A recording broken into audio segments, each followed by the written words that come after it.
Hey guys, good morning and welcome back to the channel. Today we are doing a comparing and contrasting of budget versus pricey tools for bushcrafting and camping and what have you. So today I've recruited my brother.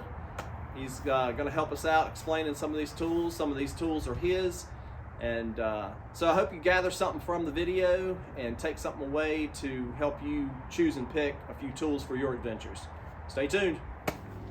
All right guys, we're going to start with the budget end, and that's how we're going to go through this process of tools. Is we're going to explain the budget and then we'll go up and show some of the more pricier things. So we're starting out with the Mork Knife Companion. This is a $17 to $20 knife depending on where you find it. I've had this in my collection for about 3 years. It's pretty much the knife that got me interested in fixed blade knives.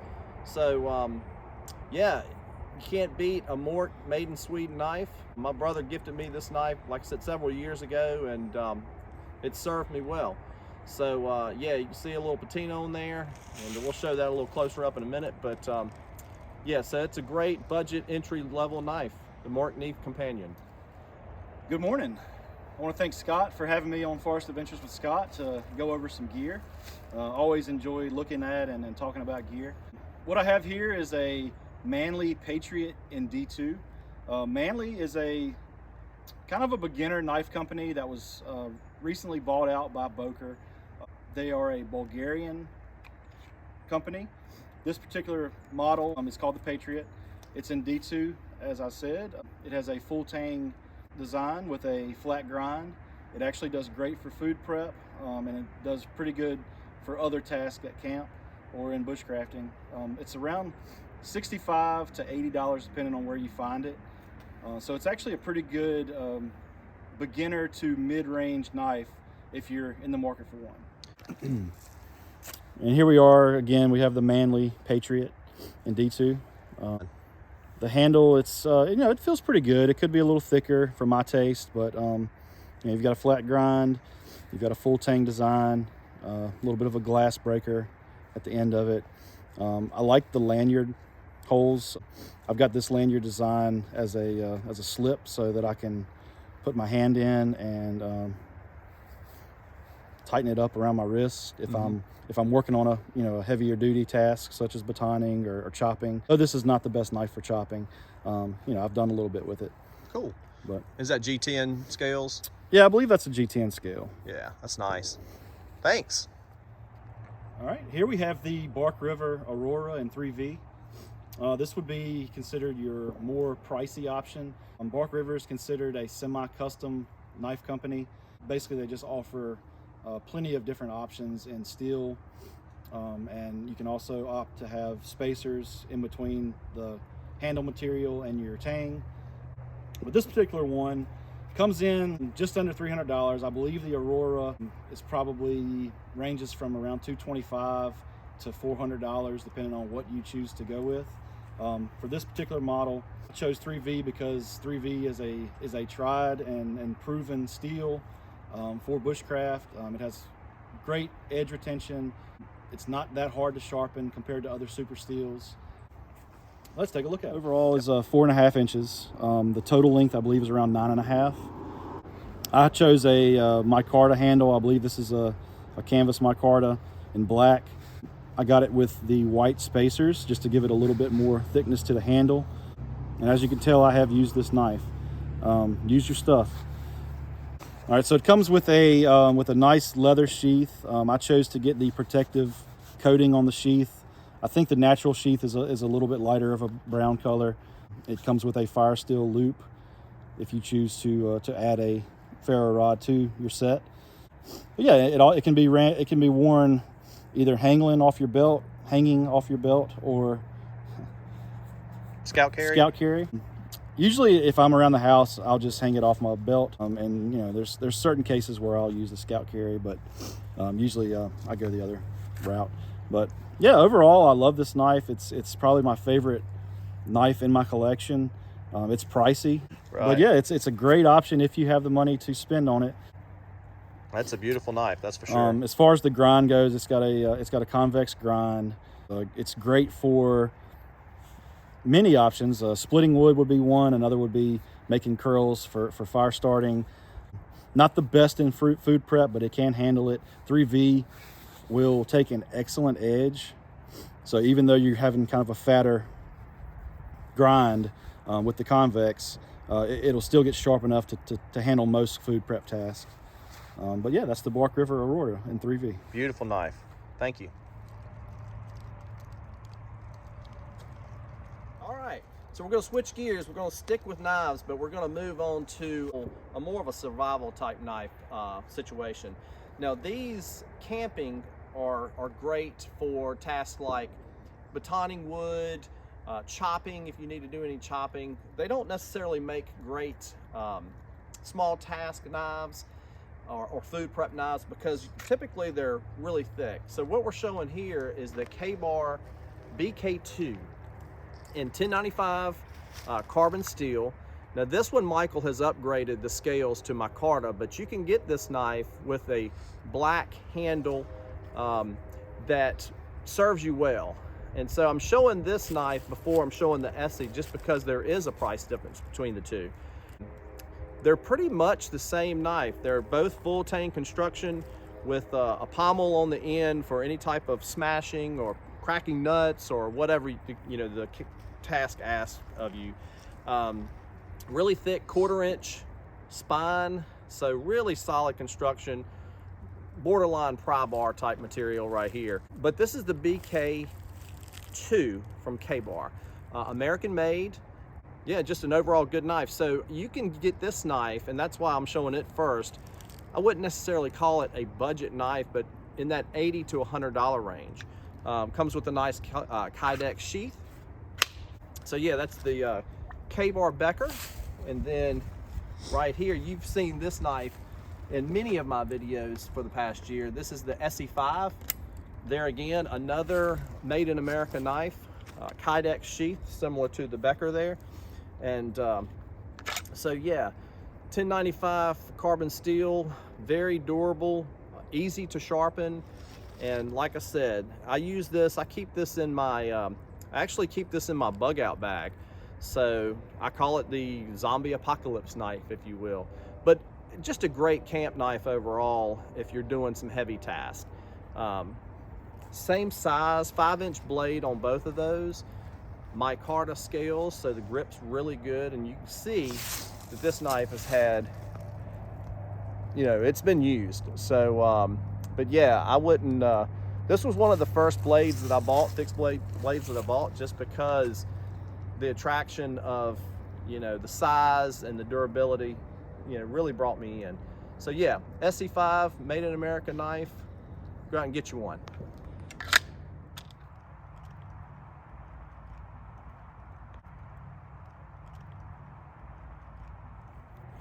All right, the axe or the hatchet. So, this is one of those items that obviously I don't take backpacking with me, but it stays in my camp box for car camping or a bushcraft camp or something like that. And it took me a while to really appreciate the axe because the only application I had ever used before was splitting wood. So they were always more of a maul or just a heavier axe, but now I'm kind of grown fond of using the axe in camp. So this is the budget option for the axe. I got this axe at Lowe's, I think for $14.99. It came with this really bright painted handle, very dull edge. It has this little bit of a rubber protection, which you can see is just not holding up too good. But anyway, I didn't re-profile the edge, but I sharpened it. Really, I spent some time sharpening it. It could use a sharpen now, but yeah, it's still American hickory handle. I drilled a hole in it for a little bit of a lanyard, so if I wanted to put my hand through it and give myself a little bit more control, I have that. So if you're looking for a budget option, a Harbor Freight or Lowe's, axe is fine. So yeah. All right, Michael, tell us about that axe you got there. All right, so what I have here is a Snow and Neely Penobscot Bay kindling axe. If I didn't get that pronunciation right, please let me know. So Snow and Neely is a company based out of Maine in the U.S. And they make, I would consider this a kind of a mid-range camp axe. It's got around an 18-inch handle. The head has a nice shape to it. I believe this is the same head that a Hudson Bay axe from Snow and Needle would have. So yeah, it came, you know, with a lot of, I guess it was like a bold linseed oil coating on both the blade and the handle. I've done a little bit of sanding to it, but the blade really wasn't that sharp, and I've kind of been working on it here and there, but I haven't had time to completely reprofile the edge. But yeah, it's so far it's done me well. You know, it does great for various tasks that you'd use a small axe or hatchet for. Made in the USA, so I appreciate that. It's got a hickory handle, as do most you know, axes have. And yeah, so that's the Snow and Neely Penobscot Bay kindling axe. Nice. It comes with a nice little sheath, I noticed when you took that off. So yeah, it's a leather sheath with a button that snaps onto it. Sweet. To protect yourself from damage. Awesome. Yep. Yeah, we don't have any really high-end Swedish-made axes to show you yet, but I think down the road, I looked at some Gransfords and some Hulks this past weekend, and that's definitely on my wish list. So, all right, thanks for showing that to us. All right, yes, sir. All right, guys, so I don't know if you follow the show Alone. I love that show. And in years past episodes, you kind of saw a lot of like handmade custom knives and bushcraft knives and survival knives on the show, but I've noticed in the last few seasons that more people are carrying multi-tools, and that happens to be, can be one of their tools of the 10 that they take. So a segue into that is just multi-tools. So we have this is a very small multi-tool. If you were looking something, especially for backpackers, this is the Gerber Dime. And so if a backpacker, say, you know, was watching the weight in his pack and things like this would make a good little tool for, you know, any type of task on the trail, whether it be pulling tent stakes or the small knife, cutting a bag of food open or what have you. But just like a lot of the bigger multi-tools, it has the pliers, it has a small blade on it. There are a couple other, let's see, it has scissors. So, and then you got your flathead there. So it has a couple of just, and there's a file. You know, a lot of people appreciate a file on the trail. So this is just a small option right here. There's the blade, very small, but like I said, if you were just cutting, you know, if you were just cutting open a bag of food or cutting a piece of twine or something like that, that would be fine. Has a bottle opener, so it's well constructed. It's a solid little tool, a little small for me, but I don't typically carry a multi-tool too often, but I have another option to show you. So obviously Leatherman kind of leads the way with multi-tools. I know there are some other brands like SOG makes a nice multi-tool now. Gerber has a nice multi-tool that's bigger than the Dime. So this is the Wingman, and I think I've actually shown this in a video before, but Leatherman's solid construction, made in the USA. It's hard to beat. So the Wingman has the pliers. The thing that I do appreciate about this multi-tool compared to others is it actually has a pocket clip. So some, you know, the older models had the leather sheaths, and it's nice just to have a little pocket clip. But here again, there's some tools here. You know, you've got a can opener, a file there, and on this side you have a Phillips head screwdriver and a flathead screwdriver. And then the blade is actually pretty solid. It does have serrations on it, which I'm not a huge fan of serrated blades, but it locks, so that's nice. So I can totally see why these contestants on Alone have preferred to go this route. There's just so many tools on the, you know, on the tool for different applications. So yeah, so as far as prices, I think the Gerber Dime comes in about $30. And then the Leatherman Wingman is in that $70 to $80 range. Now, I've been eyeing the Leatherman Signal, which is the kind of outdoors camp specific multi-tool. So I think that one's about in the $120 range, but some options for multi-tools. The Gerber Dime and the Leatherman Wingman. So pick them up. All right, so we're going to move on to flashlights or torches, as some would like to call them. This here would be a what would be considered a budget option. This is a Harbor Freight Quantum Tactical flashlight. It comes in at around 580 lumens. It requires 4 AAA batteries AAA, yeah. for power. You've got a zoom on the LED, so you can have more flood or more spot if you need. For $11.99, I think is the price on this. It's actually an excellent deal. I've got a few flashlights similar to this, and they all are kind of built the same way. The LED, the square LED in there, and yeah, I mean it's really a good option. You know, the only complaint I would probably have with this would be the fact that you have to change batteries. It's not rechargeable. You know, but for $11.99, it's really a good deal. Another option I have in my pocket here, an O-light. Hopefully I won't catch, or Scott won't catch too much crap for having an O-light on his channel. They're made in China. Everyone probably by now knows about O-light. This here is the Baton 3 with the rechargeable case. So the way this works is you charge up the case and it actually holds battery power. So when you drop your light in there, it will actually charge up your light. But moving on from the case to the light. Again, this is the Baton 3. It's a tiny little torch. Comes in at 1200 lumens. If you don't have the rechargeable case with you, you can use Olight's magnetic charger, which is, in my opinion, very convenient.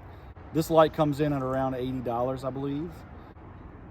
Yeah, it has a clip that's kind of dual purpose. You can use it as a pocket clip or clip it to your hat. I like the idea of that. You know, you can turn it around, put it to your hat if you're using it as a headlamp. Yeah, and we didn't bring headlamps out here because I think the 2 that we have are generally a moderately priced Petzl or whatever. I know that mine is. And yeah, I have one. I think I have a, I can't remember the brand. It was an Amazon special. It's super bright, but super bulky also. So, sure. Yeah, I like the idea of that clipping to your hat. But yeah, it's super, you know, super convenient. The magnetic charger is kind of dual purpose also. You can use it to charge, but also if you're somewhere, you know, underneath something and you need light, you can actually stick that to anything magnetic and turn your light on, and you can, you know, brighten up your workspace. Absolutely. I mean, O-light, you know, I know a lot of people hate on O-light, but you know, I've had pretty good luck with mine. I do have a few stream lights. I haven't broke down and bought any high-end Surefires or anything like that. So for now, it's O-light, you know, which I would consider kind of a mid-range, you know, torch. Sure. Awesome, thanks. All right, guys. So what we found spending time in the outdoors is you can get almost a whole lot more work done with a saw than just about anything else when you're procuring wood for yourself. So we're going to show you a couple of options of saws, starting again with the budget saw. So this is the Kamalon brand. It's made in Korea. I think that I bought this saw from Home Depot or Lowe's, one or the other, and I want to say it was under $20. So it's a 13-inch saw. Comes with a decent little sheath, you know, with a little dangler right here. So when you're working in the yard or in the woods or whatever, or taking on a camping trip, it's not too cumbersome. It doesn't fold. That's the only drawback, and we'll show you a couple of nice silky saws that fold. The steel is pretty good. It's not very thick, so there is some play. You have to just be careful when you're using it that you don't jam it up or whatever. But I've had the saw for 5 or 6 years and it's served me well. It wasn't until I got a silky saw that I realized that it was a little inferior as far as the teeth and the sturdiness of the saw. But if you're looking for a budget saw, get you started, and obviously if you take care of it, it can, you know, it can last you quite a few years. Check out the Kamalon from you know, one of the big box stores. So that's that. And so mentioning that, this is the Silky Pocket Boy, and the reason I picked this up is because I wanted to have something that I could fit in my backpack for hikes on the local trails if I saw something that I wanted to clean up along the way. But I found that it's great for keeping in my camp box for camping adventures. Now this is a pretty small saw, but the construction, Silky saws are Japanese made, and it just has a really solid fit and finish to it.